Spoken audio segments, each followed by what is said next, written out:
ये कहानी greenwood high school से शुरू होती है, जहां एंट्रेंस पर ही दो सबसे बड़े प्रतिद्वंद्वी आमने सामने आ जाते हैं। आयान, जो एक कॉन्फिडेंट लड़का है, और रिया, जो एक स्मार्ट और तेज नजरों वाली लड़की है। दोनों एक दूसरे को घूरते हैं, जैसे अभी से मुकाबला शुरू हो चुका हो। क्लासरूम में भी ये दुश्मनी कम नहीं होती जब टीचर एक कंपटीशन अनाउंस करते हैं और दोनों एक दूसरे की ओर देखकर चौंक जाते हैं, जबकि बाकी स्टूडेंट्स हंसते हैं, जानते हुए कि अब लड़ाई और मज़ेदार होगी। फिर लाइब्रेरी में एक प्रोजेक्ट को लेकर दोनों के बीच जबरदस्त बहस छिड़ जाती है। रिया गुस्से में हाथ हिला हिलाकर बात कर रही होती है, जबकि आयान एक आरामदायक अंदाज में बैठकर उसे चिढ़ाता है। जब साइंस लैब में उन्हें साथ काम करने के लिए मजबूर किया जाता है, तो रिया खींचते हुए सॉल्यूशन मिक्स कर रही होती है और आयान उसे पास से देखते हुए गलती से उससे टकरा जाता है। दोनों एक पल के लिए ठहर जाते हैं। हल्की सी झिझक और शर्म उनके चेहरे पर दिखती है।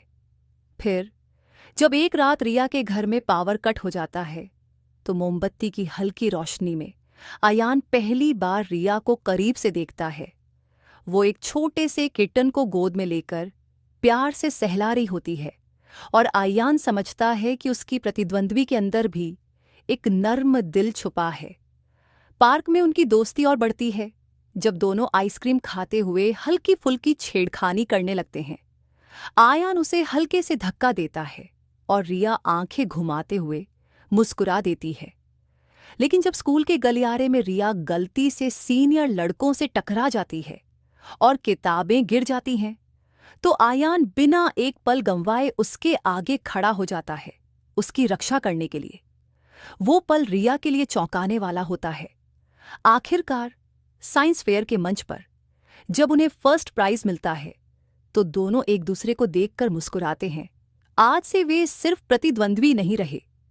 और फिर स्कूल की छत पर रात के अंधेरे में जब रिया सितारों की ओर देख रही होती है, आयान उसके पास आकर हल्के से उसके बाल पीछे करता है और कहता है, शायद तुम्हारे सामने हारना बुरा नहीं होगा, अगर इसका मतलब ये हो कि मैं तुम्हारे साथ रहूं। रिया की धड़कन तेज हो जाती है और वो पहली बार खुलकर मुस्कुराती है। आखिरी सीन में जब दोनों एक शांत सड़क पर साथ चलते हैं, उनके हाथ हल्के से छूते हैं, लेकिन इस बार कोई भी पीछे नहीं हटता। पीछे से उनके दोस्त माया और कबीर मुस्कुराकर उन्हें देख रहे होते हैं, ये समझते हुए कि अब ये दोनों आखिरकार अपने दिल की सुनने लगे हैं।